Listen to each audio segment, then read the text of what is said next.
Hi guys, it's Erica. So something happened to me a couple of weeks ago, and that reminded me of the first and only time this thing happened to me. And I never told that story. I mean, I told a couple of friends of mine in person, and all of them yelled at me basically for not standing up for myself more and complaining. But I'm really bored today, so why not tell all of you guys as well? And hopefully you guys would pick up on a few things that I did completely wrong. And if you come to Japan or live in Japan and you take a taxi, then you will not do these things, and it will be so much better for you. 6 years ago, I've been in Japan for about 6 months at that time, and I didn't really speak a lot of Japanese. I mean, I could introduce myself and ask for simple directions and stuff like that, but like I couldn't really have full-on blown conversations. At this time, I lived in my apartment in Komagome, and I used to hang out a lot in Takadanobaba, mostly because Gogo Nihon, the organization that helped me come to Japan to go to language school, every Thursday they would have like a hangout or a drinking night in Takadanobaba for all the language students from different language schools, so we got to meet and hang out, and I mean, it was fun. Because of this, I would hang out in Takadanobaba a lot, and I would often take a taxi from Takadanobaba to Komagome because I would stay way after the last train, but I didn't want to commit to going all night to the morning train.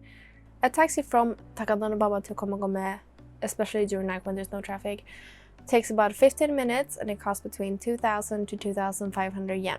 Now keep this in mind because that's important. And to go from Takadanobaba to Komagome, you can either go on the north side of Ikebukuro on the big streets, or you can zigzag between all the little houses and smaller streets. So those are the two ways, and I mean, I usually just let the taxi driver pick whichever route he wants to make. Like, some people are more comfortable going the big roads, some people have more confidence of sneaking all the small roads. I mean, it's really up to the driver what they're comfortable with. I don't really care because it's the same time, the same amount of money, so it doesn't really matter for me, and I'm not the one driving. So now when you get in a taxi in Japan, I mean, it's probably every other country as well, but when you're getting a taxi, you have to give the driver a station name or a specific address that they can put in the GPS, because 90% of the time they want to put the address or your destination in the GPS, so they don't have to listen to your directions or have to think about things. They just want to go. Small amount of time, they won't put the address in GPS, and it could be because either it's really close by and you will tell them go right, go left, go straight, you like give them directions, or they know the area, so they don't need the GPS to tell them how to get to Shinjuku station because they know how to get to Shinjuku station, so they don't need that. So sometimes I would get a driver who didn't need to put in the GPS for Komagome station because he knew it was right next to Ikebukuro, so he didn't need it. So this time, specific time, I got in the taxi at Takadanobaba station. I told the driver I wanted to go to Komagome station, and he just muttered something, and I was like, okay. He didn't put Komagome station in the GPS, and I thought, oh, okay, I guess he knows the area. Do note this is 2 a.m. I am tired, I'm a bit tipsy, and I just want to go home. So I'm sitting on my phone and sitting on Instagram, right? About 15 minutes has passed, and I'm thinking, it's been 15 minutes. Why aren't I home yet? So I look at the window, and I see a street sign like turn this or turn that and blah blah blah kilometers until this area, and I see this big blue sign and it says Ueno in kanji, and I'm so happy that we studied those kanji just like a few weeks before that, so I could actually read it. And I was like, Ueno? And I was like, no, I must be wrong, like I'm too tired, like I must be reading that wrong. There's no way that we're in Ueno right now, because I went from Baba to Komagome, but Ueno is way over there, on the other side of Tokyo. There's no way we're in Ueno, right? This is weird. So I open Google Maps on my phone and turn on the GPS, and yeah, we're in Ueno. Great. So I gather the little courage that I have, and I ask him, すいません、ここ上野じゃないんですか? Like, hi, excuse me, isn't this Ueno? Question mark. And he just like mumbles something really grumpy back at me, and then he turns on the GPS and he puts in Komagome. So he took me from Takadanobaba to Ueno, and when I called him out on it, then he opens the GPS and put in Komagome station. He knew. This wasn't a mistake that I said komagome and he misheard it as Ueno because I didn't repeat komagome when we were in Ueno. I just said, hey, isn't this Ueno? So I keep having my Google Maps on and looking at it, and we are heading in the direction of Komagome. Now, as we arrive to Komagome, he's arriving on the south side of Komagome Station. It's just a long, straight street up to Komagome Station. And this street, it takes like 10 minutes to walk this entire street up to Komagome Station if you will walk. So a car takes like a minute or something. And you will not believe what happens. We get stopped by a police car. So the police stops us and they make the taxi driver go out. And he leaves the car on, me locked inside the car, and the meter is still ticking up. So I'm paying for sitting still in the car while he's outside arguing with the police. And I don't know why. And he's arguing out there for about 10 minutes. So I'm a 10-minute walk away from my home. But I'm spending those 10 minutes locked inside a cab, and it's making me pay for sitting there, even though he's outside talking to the police. So after 10 minutes, the taxi driver comes back and he jumps in the car. He's still like grumpy. He drives up the street to Komagome Station. Yeah, I have to pay a little bit over 6,000 yen.